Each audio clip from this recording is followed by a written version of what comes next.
All right, we are back. It's been a long-awaited return. Everybody's vacations, everything going on. This is the Andre Duke Show with Carter Smith.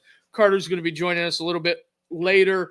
We got Richie in the house tonight. Richie, how are you doing, man? Duke, I am doing great, my man. Just put the kids to bed. We just got back from an Orlando trip with the girls. Boy, oh boy. Disney is no joke, man. Lots and lots of walking.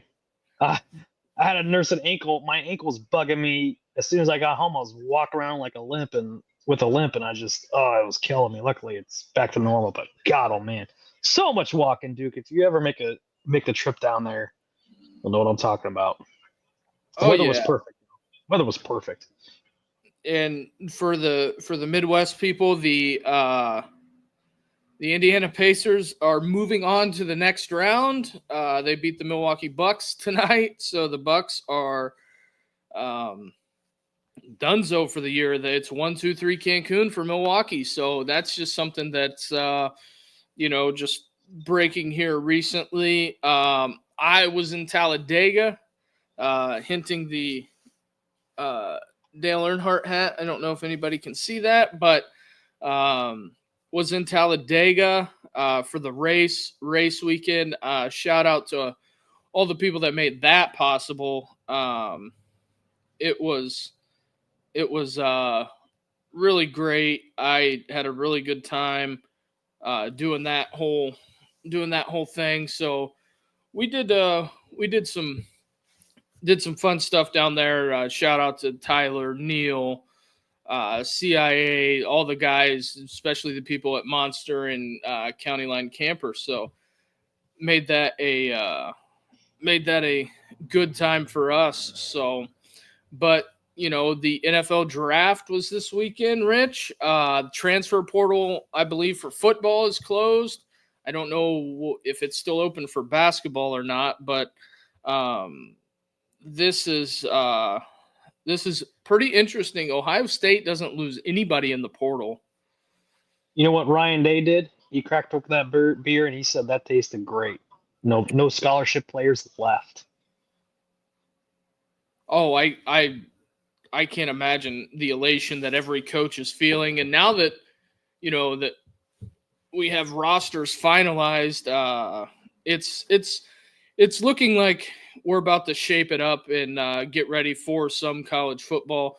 It's not going to be, a whole bunch of guessing and all that fun stuff. So, but yeah, the trip to Talladega. Oh, there's Carter. Oh, hey, what's up, everybody? How we doing tonight?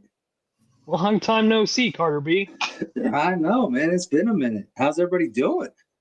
Doing great. Can't complain, my man. Good. Duke, how was the race? And I'm sure you're already talking about it, but I got to know.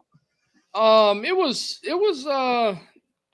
like I said, NASCAR gets a 10 out of 10 for me on the fan experience, accessibility, everything's laid out. And Talladega is nothing like the Indy 500. I wouldn't be shocked if that whole weekend there wasn't 350,000 people down there. Oh, I'm sure. Yeah, where is Talladega? It's off of I-20.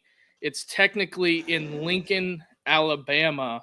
Shout out to those people there. My Uber driver Brantley, that dude deserves a medal for picking me up and driving me around. It was an unbelievable time. The amount of campsites that are out there, and there's people that just camp that don't even go to the race. Oh, I'm sure. And it is a full-fledged party pretty much. People start showing up. I think they open the camping lots on Tuesday or Wednesday, and there's still people down there. I think they kick them all out Monday night or something. But that's great. But sounds like a rip-roaring good time. Oh, Talladega. Do you see any titties? I will. I will put it out there like this: the Boulevard after dark. Yeah, it's like Mardi Gras Mardi Gras on Yeah. steroids. I seen a lot of things that I probably shouldn't have seen. Absolutely. That is a in-person conversation when it comes to No.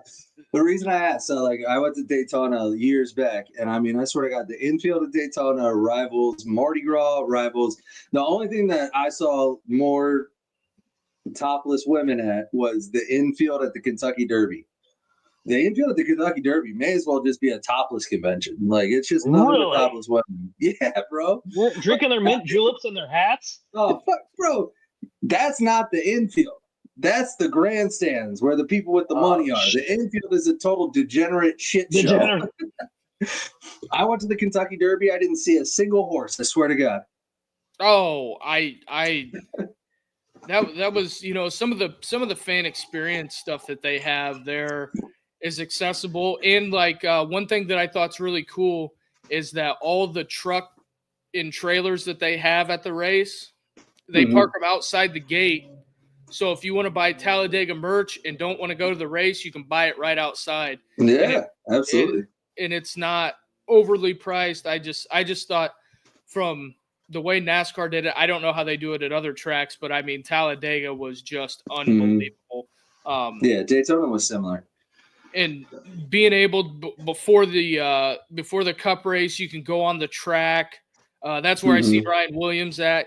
He was out there throwing the football around. Nobody really knew who he was. He was out there just, being a private citizen, and good on that kid. So yep. It was really cool. And then they had the semi, got to see the semi with the American flag after the flyover. They had that. Nice. Had that thing turned up. I bet that I've never seen a semi move so fast. And the bank, a lot of people think that it looks flat. Like no, it's not. It's not. I'm telling you, dude. When you go into that corner, I don't think I could walk up it. The hill on the outside of where the turns are, they're probably 30 feet high. Yeah. The hill. Yeah. It's a. Oh yeah. Yeah. So I think that's sick, that you got to be going at least like 75 to 100 to be able to stay up on the track. So that sounds about right. That's awesome, man. Good deal. Good deal. It was a good time. So I guess with that being said, we can actually get to some football. That's what's been going on with us. We've been on a little bit of a hiatus, but we're going to be coming back better than ever. We're going to be rolling Steel City, our main college football show as well. So we're just, football season, at the end of football season, we burn it to the end. So I thought we did a really good job at the end of the year, and we took a little time off. And then like the banner says, we've changed some things on the show, but like the banner says, hit that like and subscribe button, and let's get to it, Carter. Absolutely, man. Absolutely. So just going through, obviously a lot's happened in the past, whatever week or whatever it's been since we last came to you guys. The first thing, obviously, NFL draft was the big topic of the past week, and the certain schools had more draft picks than others, obviously. And so I just want to throw up, here's the top 3 schools by draft picks in this year's NFL draft. Obviously, Ohio State leads the way with 14 draft picks, Georgia 13, Texas 12. I can't remember off the top. I know Ole Miss had 8, Michigan had 7, Notre Dame had 6. There was another school or two, Alabama had 10 or something like that. But are anything shocking from what you saw from the total by school? Like, obviously, Ohio State having 14 doesn't shock me at all, right? They won the Natty. They should be the best team. They should have the most picks, right? I'll take the lead on this one. I'm not shocked. The only thing that I would, that you can put this or wrangle it, put your hands around it and say, is Ohio State spent a lot of money in NIL. Georgia spent a lot of money. Texas spent a lot of money.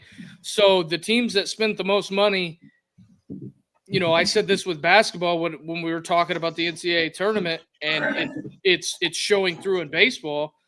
The SEC schools are starting to get this NIL thing figured out, and they're going to the teams that spend the most money are going to be the most successful, unless you're Jimbo Fisher. But Oh, I said that out loud. But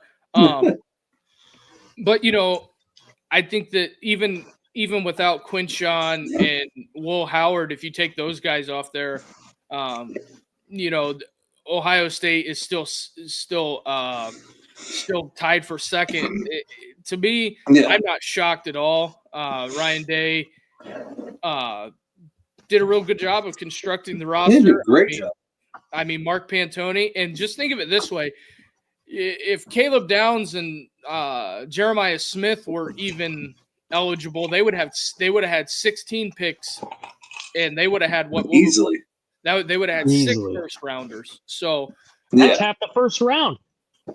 So I'm not shocked by any of this. The Steelers ended up with Jack Sawyer, which I'm real excited about that. I'm pissed. Gonna be a bust. Gonna be a bust. Oh, here we go.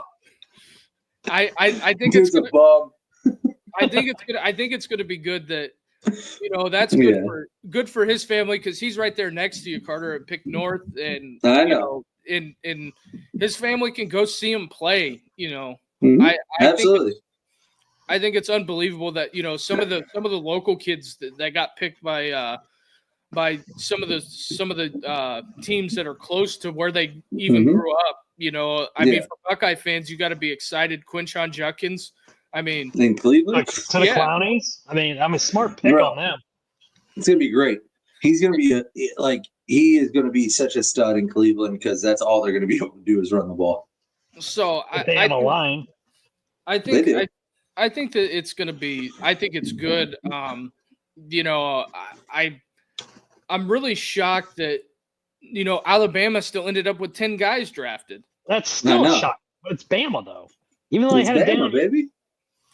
But let's Bama blitz. Well, what did you guys make of it? I seen this stat tweeted out. I can't remember who tweeted it. It might have been Dale Lawley, a Pittsburgh beat writer. 26 of the first 32 picks were either Big Ten or SEC. It doesn't surprise me. I mean, when you look at the totals just for the entire draft, I think the SEC had 79 draft picks and the Big Ten had 72. And then the ACC is the next closest with 41.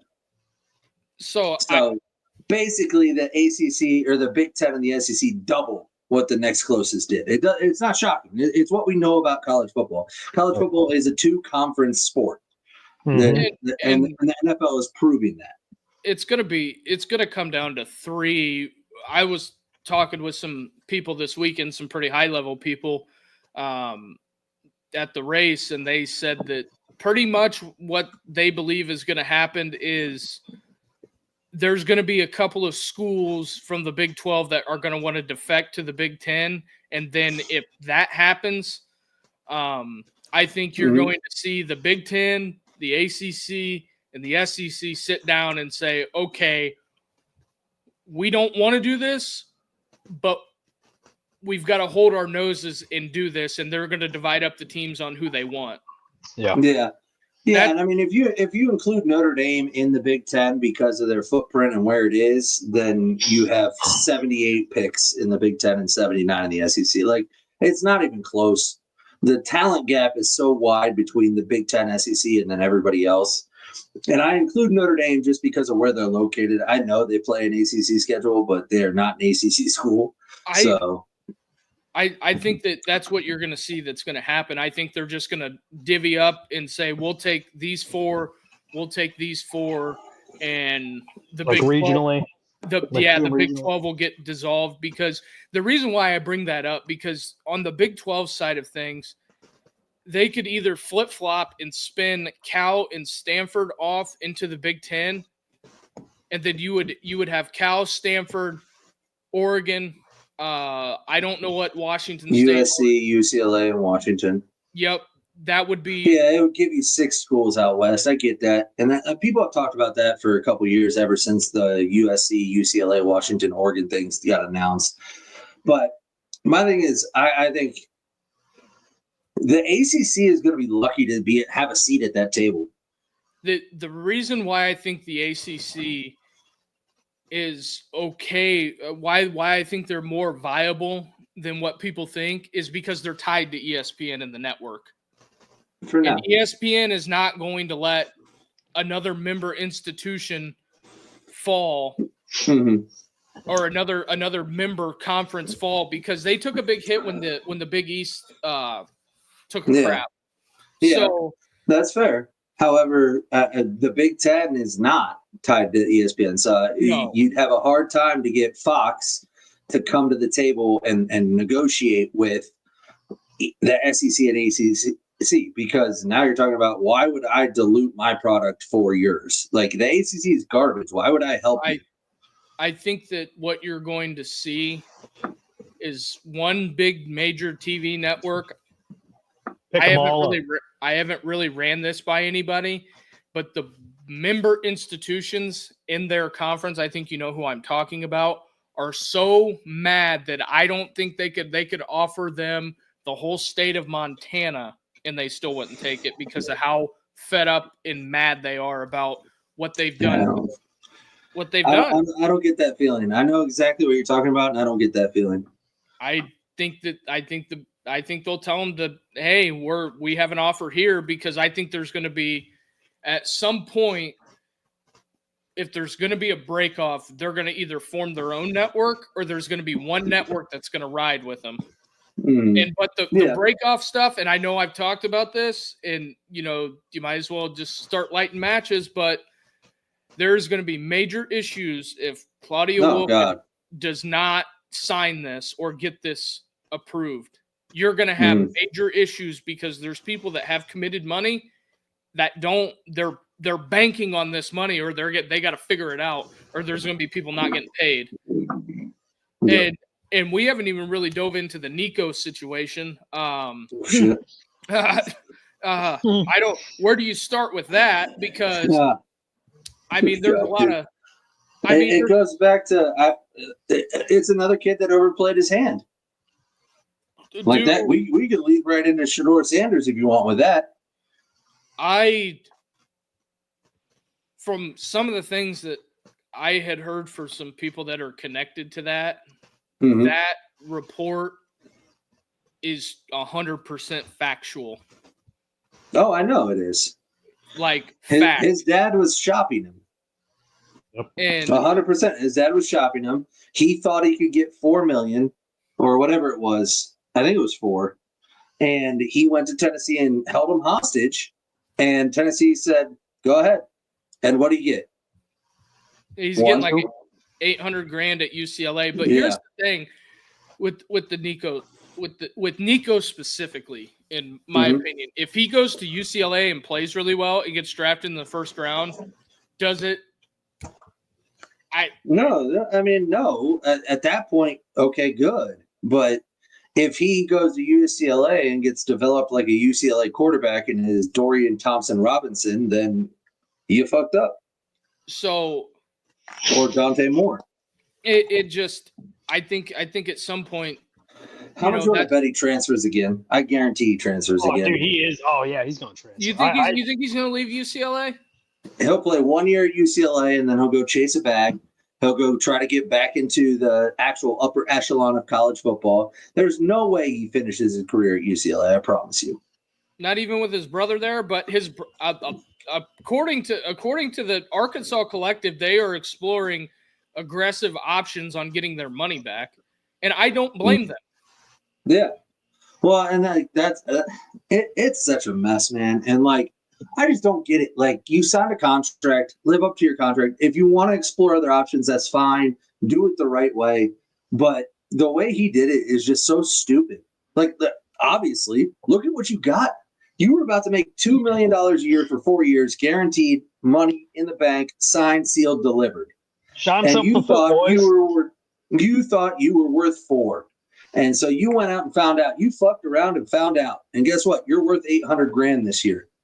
And that's a gift. Yeah, I think that and also I don't know. He's from California. Yeah, and he couldn't get a deal with USC. I don't think Lincoln Riley wanted him. No, nobody wanted him because he's a freaking problem. Clearly, I don't holding your think team hostage before a playoff game. Problem. I don't think that, because I had talked to somebody that said that they had heard rumblings about this, Mhm. and they're like, "Oh, that's kind of I don't think so." Yeah. And That's then what everybody who heard rumblings thought, and then and then it just swole until it Yeah. became a huge problem. And I don't know. Because see, it's unlimited free agency really at this point. Yeah, no salary is. cap, really. And if the no salary cap, unlimited free agency, you can transfer as much as you want, never have to sit out. No, the contracts don't actually mean anything.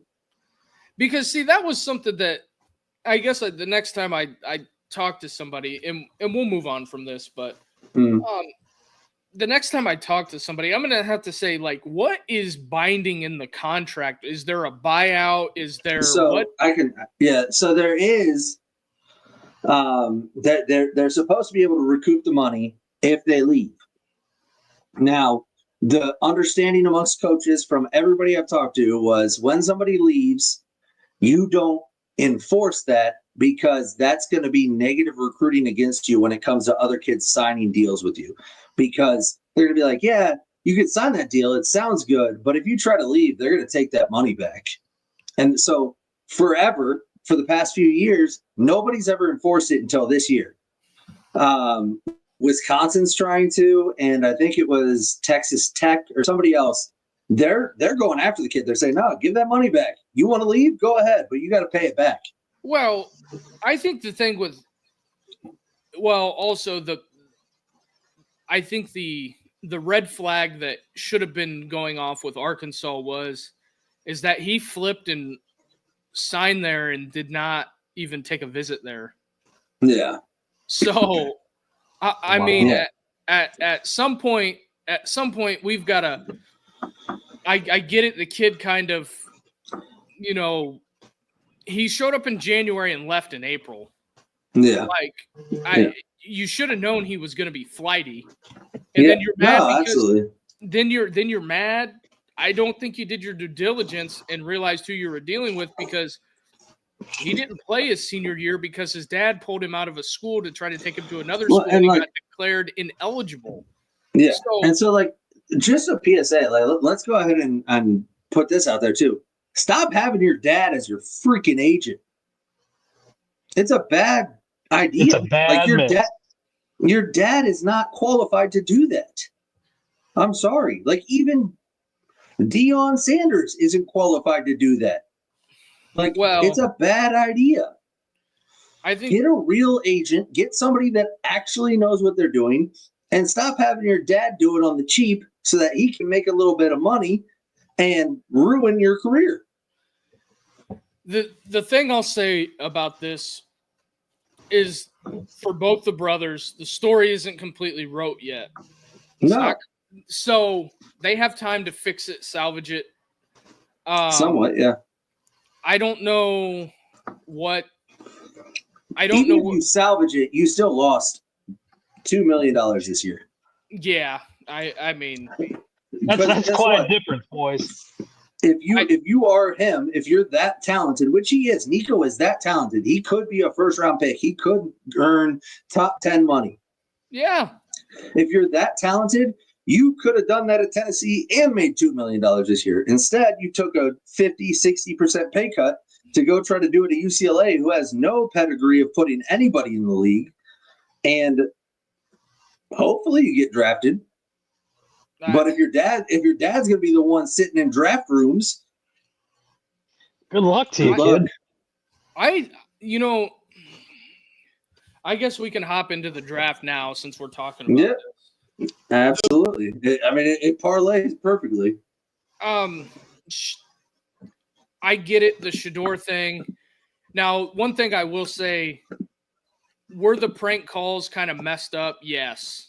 Absolutely. That kid is a douchebag, and his dad should honestly lose his job. Oh, man. However, this is funny. That is rough, and he's got an NIL deal through them. So, But sometimes anybody named Sanders just needs a little time to cook, as it says. Okay. I don't. This is where I get off the boat on the Shedeur thing. Okay. There was a lot of people that were loud about him not working out, Mm-hmm.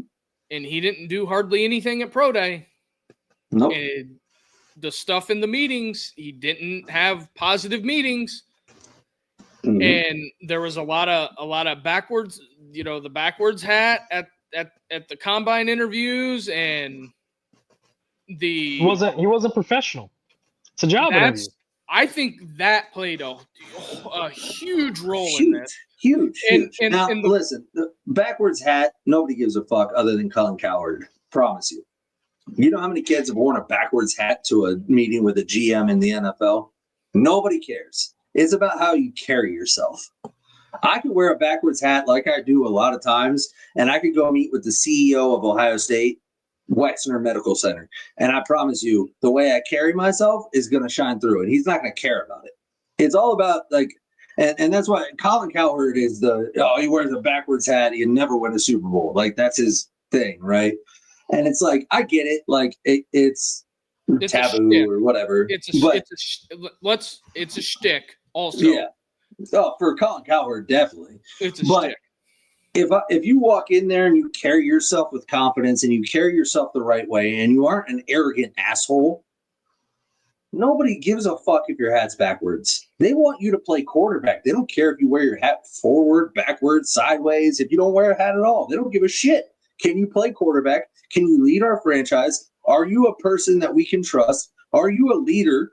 I mean, do you care about what we're doing right here? And he walked into every meeting thinking his shit didn't stink. And he walked in and he acted like it was their privilege for him to be there. Right. It was also the clubhouse that he built on draft day. Dude, okay. Like, I'm not here to shit on Shedeur. I get it. It's all. I feel bad for the kid. I feel bad for the kid because he has been told he is something that he's not his entire life. And eventually you believe it, right? Right. Like, if you're told you are God's gift to this earth, you are God's gift to football for your entire life, and the media continues to push that narrative for you, you believe it. You're like, God damn, I'm him. I am the next coming. Okay. And you believe that. And then the NFL humbles you and tells you, actually, you're not that good. We don't like your attitude. We don't like your dad. Your dad doesn't have as much pull as you think he does. And we're going to let you sit. So do you guys think that was a message to all the other kids possibly coming out in the next? No. No. I'll let Duke go first.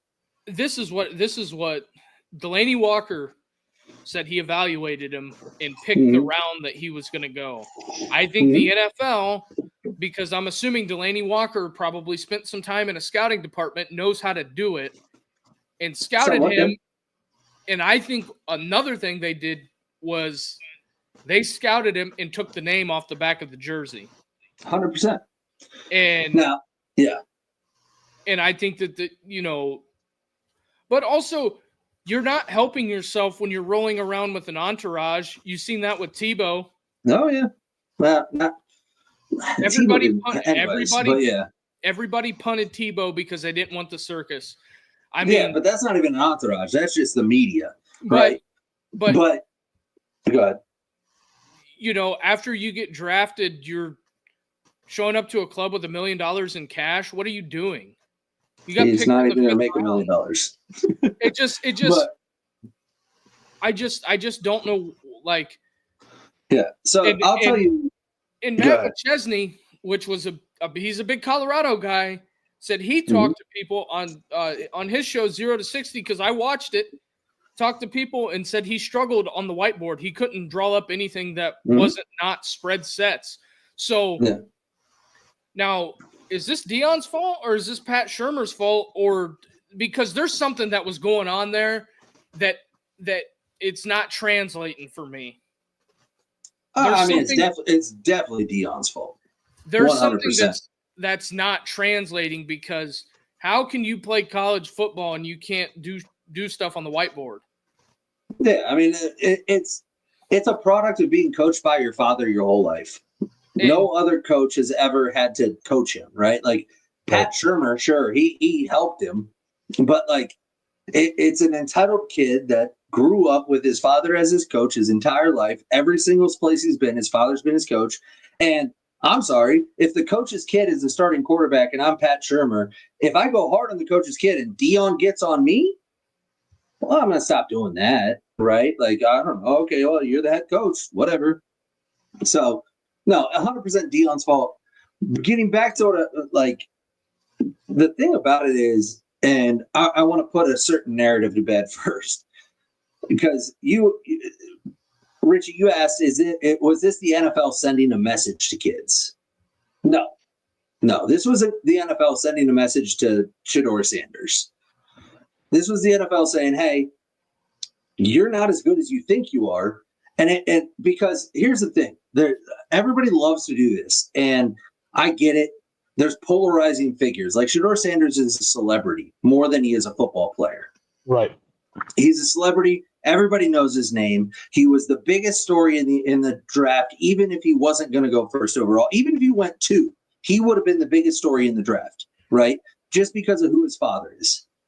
And everybody, as soon as he started to slide, everybody came out and said, oh, this is the NFL colluding against Shedeur Sanders. This is the NFL sending a message to Deion Sanders. No, it wasn't. This is the NFL evaluating talent. That's all. Because as much as you want to believe that the 32 owners of the NFL get together in a room and huddle up and say, hey, none of us are going to take this kid because he's an asshole. They are so selfish that if he is a first-round talent, there's going to be one owner that says, yeah, okay, cool.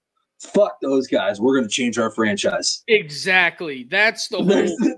There is nobody in that room that is not selfish enough to take a first-round talent in the first round if it means it's going to change their franchise. Like, they all want to make money. They all want to win games.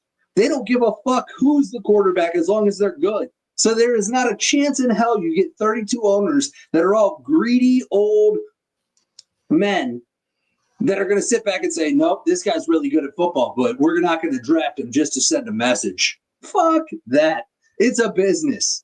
If I had the opportunity to hire an employee that nobody else wanted to hire and I knew they were going to change my business, like that, I'm hiring them. Get the fuck out of here. It's just like there's no. I think that. What are the other 31 owners going to do? Be mad at me? Okay, cool. Be mad, motherfucker, while I win these Super Bowls. And here's Get out of here. Here's the other side of the coin. I think that, you know, the way things ended up as far as the draft wise, when you watch the first 5 minutes when the Titans were on the clock, you know what they did? Mm-hmm. And you know, ESPN showed his highlights. Mm-hmm. Cam Ward was picked first. You didn't get any Cam Ward while he was on stage. There was a little box of Shedeur highlights. So, yeah, I mean, it was all media driven. Yeah, Mel Kiper's dumbass up there. Mel Kiper was put on the table. Was it day 2 or day 3? Was it both? Him and Reese Davis got into it. Oh, that was ridiculous. And that guy's a draft guru? Give me a break. That guy don't know shit. I love when, like, I forget what quarterback was taken, but Mel Kiper starts freaking out on the NFL, and he starts losing his shit. These NFL guys don't know shit. And it's like, dude, you're the same guy that said you would retire if Jimmy Clausen wasn't an NFL stud. You're the same guy who said Johnny Manziel was going to be a franchise quarterback. Like, we can go down the list. You haven't been right almost ever. Exactly. So just miss me with that. But anyways, I digress. I just want to make sure that narrative is put to bed. And luckily there's been a lot of, like, I don't know if you guys saw Chris Carter's interview today, but he talked about it and he's like, dude, because and not to get into the race side of it and all that stuff, but there's a lot of people that say Shedeur not getting picked was because of his race and because of all this other stuff, and he's an outspoken black man and all this, which whatever. But and there's been some people that are successful black men or black women in the industry that have come out and said that's the dumbest thing I've ever heard. Well, wasn't the guy picked first? He's a white guy. He's a white guy. Every other quarterback taken ahead of him, white guy. Well, you know what? We'll move on because that's exactly. That's just the whole. We can hit the sponsor real quick and then we'll go over some of the guys that did get drafted. There you go. Sounds good. All right, we'll be right back after this. Go ahead and hit that like and subscribe button, but we'll get a word from our partner.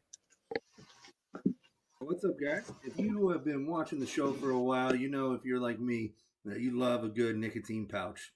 So that's why we're super excited to offer our first ever promotion here on the show. ALP pouches, ALP pouches, the new standard in nicotine pouches. A better time without pouches. A better time isn't just a tagline, it's a promise. We love nicotine pouches and we're here to share that love. Better products, better experiences, and a genuine commitment to a better world. That's why a portion of every sale goes to real causes, not political players. Simple, honest, and yes, better. Best part about ALP pouches is you get more pouches in every tin. That's right, you get 20 pouches per tin as opposed to the regular 15. Also, tins come in 3 different strengths from 3, 6, and 9 milligrams, so you can pick your strength, and amazing flavors. All the pouches come with enhanced moisture, so no more dry pouches chafing your lips or giving you cuts and scratches on your inner lips.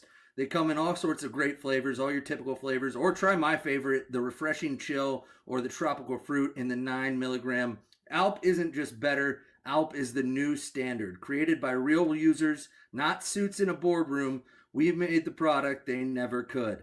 So go over to alppouch.com/Duke Show. That's alppouch.com/Duke Show to get 10% off your first purchase of America's newest nicotine pouch standard. All right, we are back. Go out there, get you an ALP pouch. I just reordered. Got my citrus one here, or tropical chill, whatever it is. Anyways, 9 milligrams. Don't be soft. But while we're out here, hit that like and subscribe button. If you're out there on Twitter, come on over to YouTube, get in the chat, hit that like and subscribe button. But Duke, let's get into some other draft talk and some other stuff like that, and then we'll go ahead and finish up with some college football. One thing, Okay. the Browns, I think, had one of the better drafts. God, I hate that you say that. I think they did. I didn't hate it. If we're going to talk Browns here. What they did, I think they pulled a Sonny Weaver Jr. out of play out of draft day and fleeced Jacksonville. They absolutely did. I agree with that. They fleeced Jacksonville. I agree with that.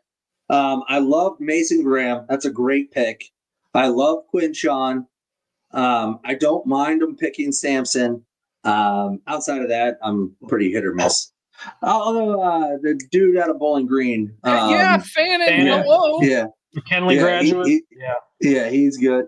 However, I mean, Dylan Gabriel is so confusing to me. I don't understand that pick. I don't understand that pick either. He's a third round. Really? No. So here's what I think happened. I think they were going to take Jalen Milroe at 94. And I think Jalen Milroe went at 92. And they panicked because they didn't expect him to go. And so they just took their next best quarterback, even though they didn't have to at that point. And then we got to the 5th round, and they're like, oh, fuck, Shedeur's still there. We liked him, too. Let's take him. Even though nobody went to his birthday party, he lied about the $100 bill. Like, he literally is Bo Callahan. I'm just glad the Steelers did not draft him. It's like Dude, if I go ahead, sorry. I'm just gonna say this much. I don't know how Jalen Milroe gets picked ahead of Will Howard. That to me is very, very bizarre. What do you mean? There was like 18 quarterbacks picked ahead of Will Howard. I don't understand any of it. But Jalen Milroe, Shedeur Sanders, Dylan Gabriel, fucking what's the one dude's name? Cam something or other, Cam Miller or some shit. Like, what are we talking about? I looked at it and Tyler Shuck going to the Saints in the second round. Yeah, but that's the Saints, bro. The Giants slide back in and take Dart. That is going to be the strangest quarterback room. You have Jameis Winston. You have Jameis, Russ. I just want to sit in on one meeting. I just want to sit in on one meeting. And especially if Dable is coaching the quarterbacks, like watching film. And dude, I just want to sit in on one meeting in that environment. Because, like, you guys have obviously seen the John Gruden clip of Jackson Dart where he's like, all right, show me your cadence. And he just goes, yeah. And he goes, no, your cadence. And he goes, wait, so you spent 3 years clapping? Dude, I love those Gruden camps. And I think one of the more slept on guys, the guy that's going to actually finally be able to get healthy is Quinn Ewers. What do you mean? One hit to the head and he's in. I think we're going to see Quinn Ewers sooner than we think. Yeah, so he's not going to get healthy. He's going to be playing week 2. Well, I talked to somebody pretty close to the situation, and it's interesting that a lot of the things that go on behind the scenes with the whole draft in itself, and some of the guys that like Delaney Walker said, this was huge on offense and defensive line. Yeah. It makes me wonder, did Ohio State do the right thing by letting Justin Fry walk? I'm not ask, I guess. I'm not saying that the new guy is not going to be able to do he'll be fine. Great things, but I'm just saying that if you look at the premium of being an offensive and defensive lineman, I mean Larry Johnson and Justin Fry. Don't ask Michigan fans. He turned 2 5-star defensive ends into a 2nd and 5th rounder. That's apparently a fail. Donovan Jackson, undrafted on the cover of the game. Donovan Edwards, but yeah. Or Donovan Edwards, sorry. Donovan Jackson got drafted, and that was a lineman from Ohio State. But yeah, I think don't worry, Michigan fans. Your guys' best player was undrafted. Yeah, I like the Harold Fannin pick. No, I like that. I don't hate what they did. I don't understand the quarterback's decision. Like taking Dylan Gabriel at 94 really made me scratch my head. And then we turn around and take Shedeur. And I was like, okay, now what are we doing? We have 5 quarterbacks right now. Like the Browns have 5 quarterbacks on roster. Not any of them are like throwaways. Right? Like you have Flacco, who's a Super Bowl MVP. You have Pickett, who you traded for. You have Deshaun Watson, who you paid $230 million. You have Dylan Gabriel, who you reached for in the 3rd round. Then you have Shedeur Sanders, who was supposed to be a first rounder. Like, who the hell is going to be on the roster come fall? Who are we getting rid of and how? Nobody wants any of them. Well, I think Watson will be on IR, and you're going to roll Flacco, Gabriel, Sanders, and Pickett, yes. You're going to roll 4, okay. Well, yeah, because they can now. Remember? They changed that when the and then when Deshaun comes back, what do you just cut one of them? Cut one, start one, bench one. It just I don't know. I don't know what they're gonna do. Like Mike Dick I'm bewildered. Like Mike Dick has said, that who's gonna be the starting quarterback? One's gonna start and the other 2 are gonna back him up. Yeah, that sounds great, except for you have anyways. I really don't want to talk about it. This is the 2nd draft I can remember where I've prayed and prayed and prayed that the Steelers or Cowboys would draft a quarterback and the Browns end up taking him. Can you name the other one? Roethlisberger? 04? No, the Browns ended up drafting the kid that I'm talking about. I prayed, and everybody said the Cowboys are taking him, and then the Steelers were about to pick, and I was like, the Steelers are taking him. Johnny Manziel. Yeah, it's fucking Manziel and Shedeur Sanders. And just so you know, everything I've seen since the draft, Shedeur is just black Johnny Manziel. I don't think he's got a drug problem. No, he's less athletic, black Johnny Manziel without drugs.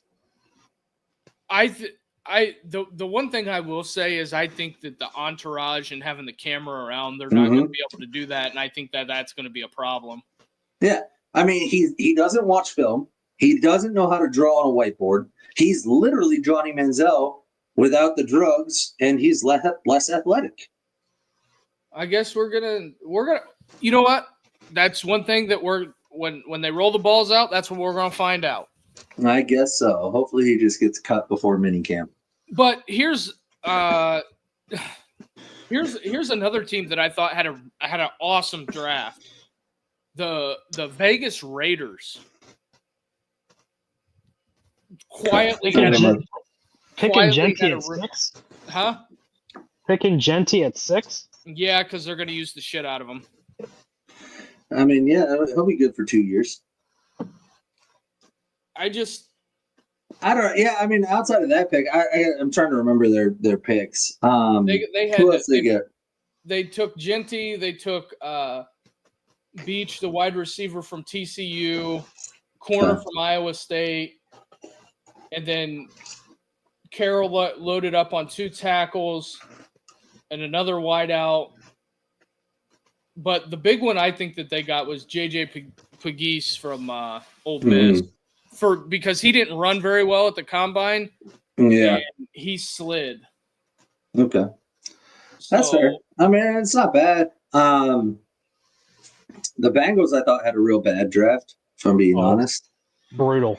Let me look here. Yeah, I forget. They took a first rounder that I was like, all right, this is going to be a rough day. They took Shamar Stewart. Yeah, rough. But who knows? I thought the Bengals had a bad draft. I thought the Buccaneers, Richie, I actually liked their draft a lot. I'm pulling that up now. I was surprised. Like I had my fan blinders on. I know I said I would love for them to take Ibuka because Mike Evans is getting up there in age in NFL terms. I would love to have Ibuka, but I was more. I thought Ibuka was a great pick. And then logical defense, I was like Malachi Starks. They were talking about getting Jahad Campbell. Yeah, if Benjamin Morrison's healthy, that's a steal. I mean, I thought they had a good draft.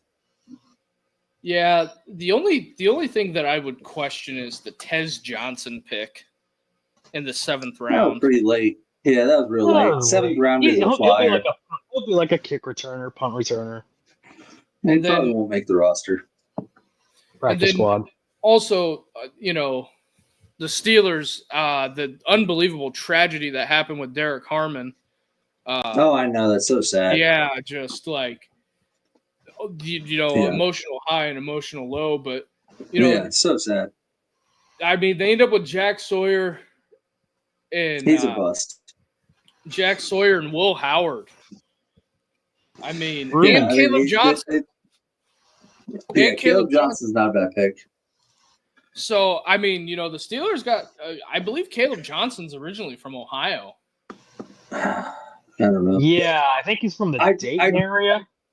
I do know one thing, though. If you're an NFL team, you can't have 2 white defensive ends. So you can't start Jack Sawyer and TJ Watt at the same time. They can't be on the ever together. Like, that's just, you're not allowed.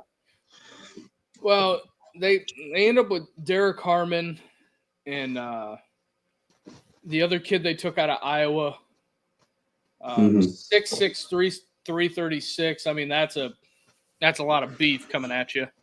A lot of beef. And we'll see. I do like the Will Howard pick, if I'm being honest. And I like Jack Sawyer. I think he'll be fine. But I did think it was interesting that JT Tuamala went 2nd round, and Jack Sawyer went, 4th or 5th? Yeah, and here's the thing with that. I cannot wait. This is just a prediction. Watch them, after they get settled in the league. Let's say one of them goes off this year, like JTT has like 8 or 12 to 15 sacks. All the Buckeye Nation's going to be screaming, "Where was that at Ohio State? Where was that at?" But I mean, he's got the talent. Like, he's got the athleticism. I get it. But the consistency wasn't there ever at Ohio State. I think a lot of it was the scheme and things. Like, there's other factors that played into that. Oh, absolutely. There definitely is. In my opinion. And for sure. But also one last thing. Very strange. The Eagles take Kyle McCord. Yeah, I mean, that was head scratcher. I guess sometimes opposites attract. Like, I don't know. And I would love to see him run Jalen Hurts' offense, though. That'd be hilarious. So you have that, and then that was a head scratcher to me. Mm-hmm. I didn't understand it. I don't know. There was one more. I'm trying to find it right now. The Chargers signed DJ Uiagalelei. They signed DJU. Yeah, okay. That'll be a 2-day contract. Also, just not that I'm trying to be like a certain type of way, but Riley Leonard drafted by the Colts is very bizarre to me. Is he going to play this year? No. He'll be practice squad. I don't know about that. I don't know about practice squad. He'll be on the active roster. He'll be on the active roster. Now, I don't know if he plays, though. AR5 history of getting hurt. 15. Daniel Jones can't. Yeah. I mean, he is a lot like Daniel Jones, so I get why they'd want him. Maybe they are already planning to move on from AR-15. I don't know. I mean, they're all kind of similar, so I get it. But I love it for Riley. It's a great place to be for him. Like, he's going to be in a good position. But what was I going to say? Damn, I had something. Oh, so this draft class, right? First of all, it's like the COVID draft class, right? Because these guys were recruited during COVID. Yeah. Yes. Can we all agree that COVID recruiting class was the most awful recruiting class in the history of recruiting classes? I'm not going to say that the recruiting class was bad, but here's what I will say. The evaluation. The evaluation was bad. Yeah. Yes. Because can you tell me the highest rated quarterback in that class and where they got drafted? Like, give me the top 3. Quinn Ewers. Yep. And he was 7th round. Quinn was first. I would say Dart was on there. Nope. McCord was in 6th round. So there were 3 5-star quarterbacks in that class. There was Quinn Ewers drafted 7th round. Kyle McCord drafted 6th round. The last one you just talked about. DJ Uiagalelei, undrafted free agent. Those were the 3 5-star quarterbacks from that class, and all 3 went 6th round or later. And okay. Pretty bad. The evaluation was terrible, right? Like, either that or those 3 teams got absolute steals. Like, we're about to have another Tom Brady. Also, another head scratcher. Graham Mertz got drafted. Mm-hmm. I was shocked because he was hurt the majority of the year. Yeah, he hasn't been really good anywhere. He got drafted ahead of who? Will Howard, Quinn Ewers. He might have gotten drafted ahead of Riley Leonard, which isn't as much of a head scratcher. I don't know, man. The NFL does the NFL. They keep doing NFL stuff. And we'll see. I mean, who knows? I couldn't believe it. But the Will Howard thing, I really thought he would go I didn't think he would go early, but I thought 4th, 5th round. That's That's what what I I was. thought. I was thinking that You too. know.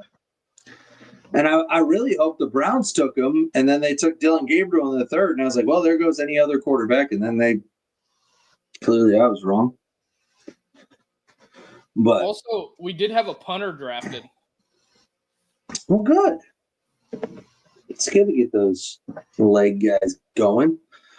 Let's hit some Notre Dame stuff. We've been in here for almost an hour. If you're out there on YouTube, hit that like and subscribe button. If you're on Twitter, come on over to YouTube, hit that like and subscribe. Make sure you follow us on our social media. My social media is on there. This is the Carter 3. Follow the show, the Andre Duke Show with Carter Smith. And just help us out. We're trying to grow this. We're getting back into the swing of things. Took some time off for the spring, after the spring game. And now we're getting back into the full swing of things. But let's get some Notre Dame talk before we get out of here. Because I got a little info. I got a little intel. Ooh. Do tell. What? We I said, haven't talked do since. tell. Yeah. We haven't talked since Angeli left. Angeli. Yeah. Yeah. Angeli is out. He's going to Syracuse. He's going to be the starting quarterback at Syracuse, which is good for him. Obviously, Kyle McCord, 6th-round pick. Not a bad move if you're Angeli. Fran Brown, great coach. Hopefully, I wish nothing but the best for Angeli, and I think that's a great situation for him. But I think my understanding was he left because the writing was on the wall. And we have a starting quarterback in South Bend, Indiana, even if they haven't announced it already. The only thing I'll push back on is that a lot of people have been pushing for this for 2 years, 3 years. They've been pushing for this. Mm-hmm. They have been pushing. And, we've always kind of took the stance of, sometimes be careful what you wish for. Yep. Well, here's what I know. I spoke to somebody today, and they have a decent connection. And they were told, oh, Steve left because CJ Carr is the guy. CJ Carr is him. He's everything that is cracked up to be. The coaches believe it. The coaches are ready for it. Now, Kenny Minchie will have a role. Kenny Minchie will play in packages. But from what I've heard, CJ Carr is the guy at Notre Dame come fall. I'm just telling you what I've heard. It didn't come from a coach directly, but it came from people that know people that says whatever. And the person that I'm talking about knows pretty decent sources at Syracuse and Notre Dame that have confirmed that's why Angeli left. And you call it what you want, but I believe, in my hearts of hearts, I believe we have a quarterback at Notre Dame. It's going to be a freshman redshirt quarterback. They have already decided, and they're going to move forward with it. And I don't necessarily hate that either. I think it was, it's pretty much shit or get off the pot at this point. And also, while we got Richie on here, out of left field question, what is going on at Kent State? They fired the coach. What are the locals? I think they're going to hire. I think they're going to hire my dad to coach the team because he goes part-time come next Monday, so he might need something to do. Yeah, I saw this thing from EPSN, which is pretty closely related to ESPN, I think. And they said that Kent State's dropping down to Division III, and they're going to join the Ohio Catholic Conference or something like that. That sounds about right. But I mean, Richie, with all your vast Kent State connections, I know you're out there. I know you're out there burning the pathways, trying to bring the most evidence forward. What has led up into this firing of Burns? There was a lot of cryptic news stuff going on. There wasn't a lot of transparency. It says he was fired for cause. They don't have to pay the buyout. Allegedly was like racking up $30,000 to $40,000 on like school credit cards. Like, what happened? Was he like doing it for the betterment of the kids because they didn't have NIL? I think he might have. He had his full intentions were for the kids, man. That's what my sources are calling. Gentlemen's clubs are actually clubs for gentlemen. They are for kids to, learn and become better. And that's why those charges were on the card. That's where they would is that have what was study tables. let me say allegedly. Was that allegedly what was going on? Allegedly. I've heard they have a couple decent alleged gentlemen's club there in Kent State. There's Go for the lunch special. Go for the lunch special. That's news to me. Also, can we talk about on the Ohio State side of things? They lose no guys in the portal, and JD Vance almost drops the championship trophy. It's a 2-part trophy. It's not his fault, all right? Well, I'm not even. We're not even getting political here, but like, when you ask nerds to hold something that athletes are supposed to hold, it goes poorly. All right, that's all I'll say about that. Well, at Florida, they dropped the crystal basketball. Yeah, well, those kids didn't know how to hold a basketball. Who dropped the basketball? Was it Noah? No. I think it was either Noah. He was trying to hand it to somebody in like somebody. Al Horford. And it just like dropped it. Whatever, man. Those kids had won so many crystal basketballs that they were like, fuck it. Yeah, we can replace this. We got Urban. We're good. Even though he doesn't coach basketball, we still got Urban. Yeah, the Angeli thing. I'm not shocked that we've seen that. It is what it is. Oh, what's up, Sid? What up, Sid? Hey, yeah, better late than never. You never know when we're going to go live either. So it's been a shit show of a past few weeks. We've been burning the midnight oils, as they say. Yeah, we've been. But yeah, Ohio State not losing anybody in the portal is crazy. Good on him. I mean, Ryan Day's built a culture, and that's all I'll say about that. I'll put this graphic up, and then we'll get out of here because I can't go much longer. I got to go make sure my kids are sleeping like they're supposed to be. But this comment was on today's presser. I just said, if money's the first thing you're looking for, this isn't the right place for you. Ryan Day talking about how they didn't lose anybody in the portal. And I'll quickly share my opinion on this because this is a sales strategy. And I've been in sales for a long time, and there's a strategy that you use where if your only value that you bring is your price, then your sale isn't worth anything, right? So you're not going to get quality sales. You're not going to get repeated sales by offering the best price on something, because that means you have to rely on price to sell, not your product, right? So all he is doing is taking a tried and true sales strategy, which is we don't sell on price, right? If you have to sell on being the cheapest, well, that probably means your product isn't as good as others. So what he's doing is saying, we're not going to pay the most, but our product is so much better than everybody else's that you're still going to buy it, right? It's a proven strategy in sales. It works every time. If you actually have a product that can deliver, which he does, Ohio State delivers on their promises, delivers on the product he's selling. And so where you have these other schools that sell specifically on bags and money and this and that, you can't build a culture, you can't build a team. What Ryan Day is doing is saying, we'll pay you market value. We'll pay you a good amount of money. But that's not what we do, right? We don't just pay you to get the best players. We pay you because you're good. And we offer you the best possible product, which is development and NFL draft. And if you can back that up, you can continue to sell that. And so that's what he's done. And that's why you didn't see any transfers in the spring, because guess what? They could have lost Lincoln Keenholz. They could have lost so many other players if it was just about money.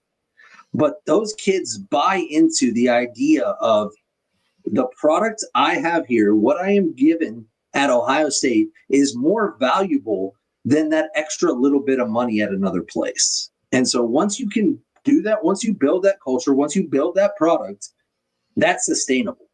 And that's all he's done. And I would say the same thing that's the same thing Marcus Freeman's doing at Notre Dame. There's other coaches doing it, but that's 100% what he means by that. Oh man. Well, with that, I don't know how to follow that response. I got nothing. Just keep it 100. Our what? Is, I've been in sales. That's what I do. Like that's is Carter writing the campaign speeches for Ryan Day? 30, no, I'm not. 2032 Day. He moonlights. I'm just telling you guys. I mean, like when you have that, like it's an easy sale, and it's like just, if he needs somebody to sell it, like I mean, I'll take a job, whatever. I'm looking at the and this is more of a broader question, and then we'll get to Joseph's question in a second. Yeah. With the landscape kind of hanging in the balance, do you think that college football has driven itself to where it's not breakable? Because just hear me out on this. Football? Yeah.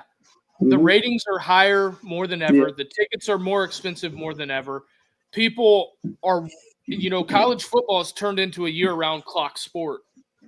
It's the mini NFL, and people absolutely love college football. I was in Alabama.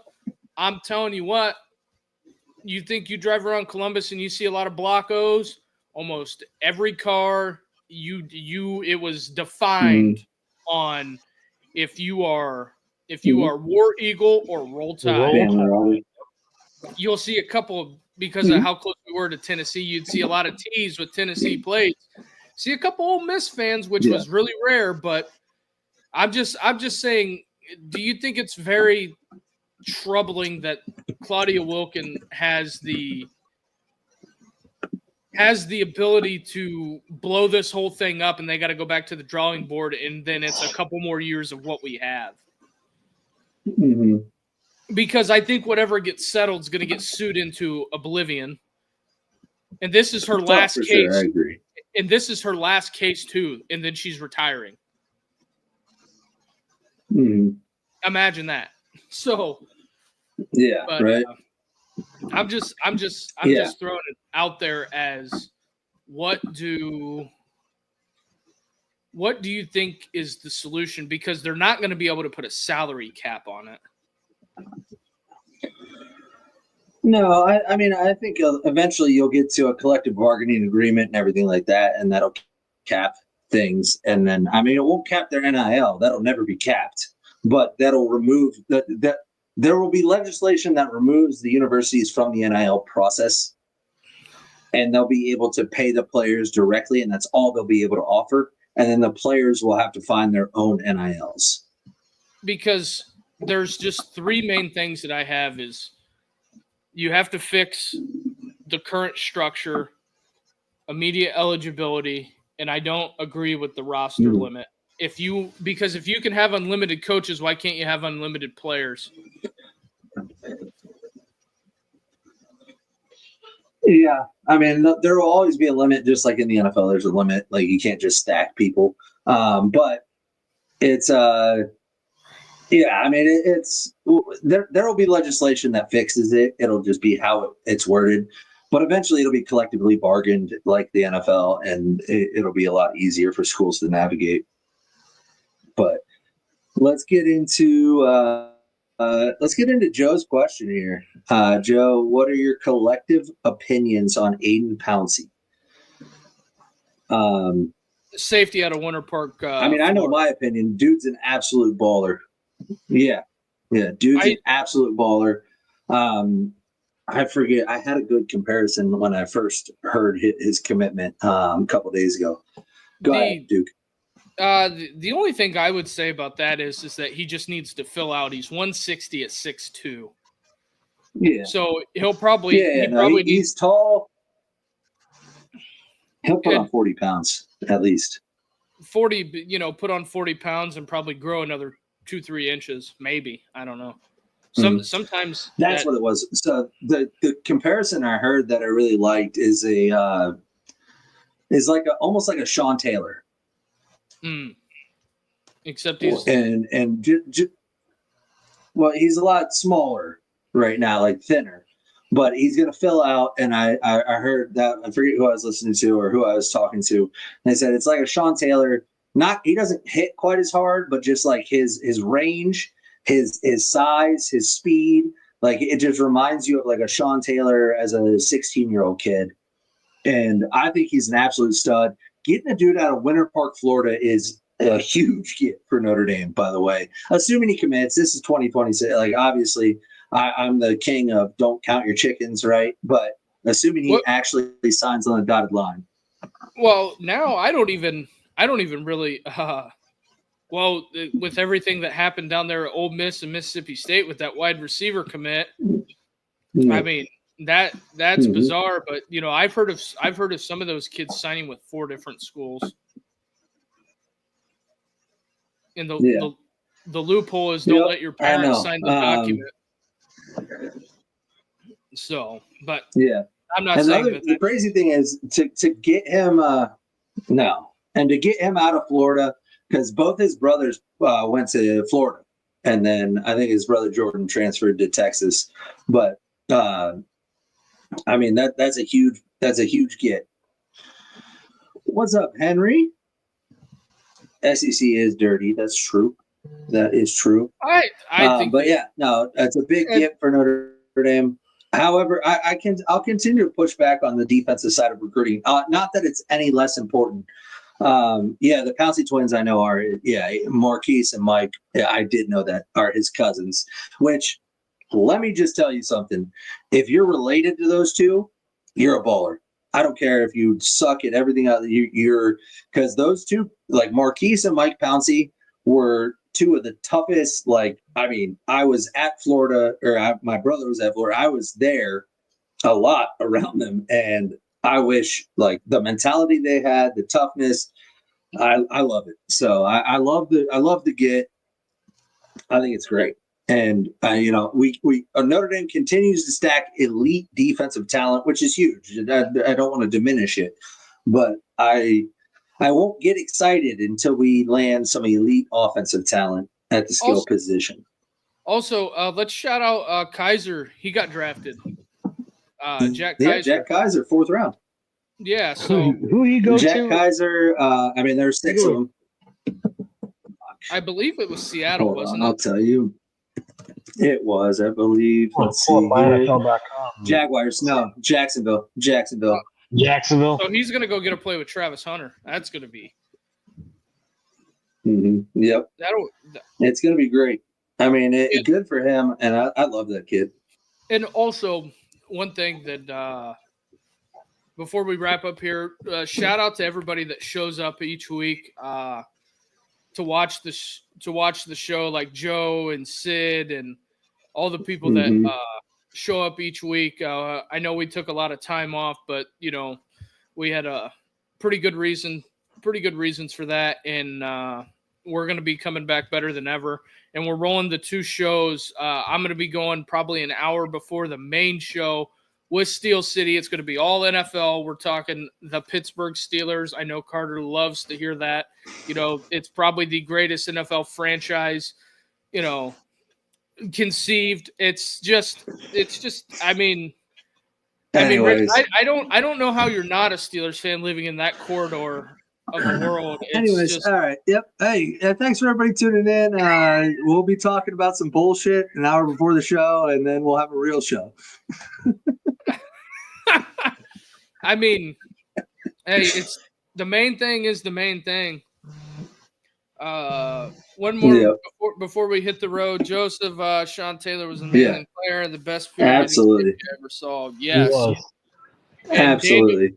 Daniel Snyder should be headed for the way he portrayed his statue. So just my opinion. But Rich, All Ferg, right. you guys got anything else? I got Nope. nothing, Duke. So I guess with that, we'll be back Go tomorrow. Irish. Here we go, Steelers. Here we go. Oh, fucking. Go Bucks. Good night, everybody.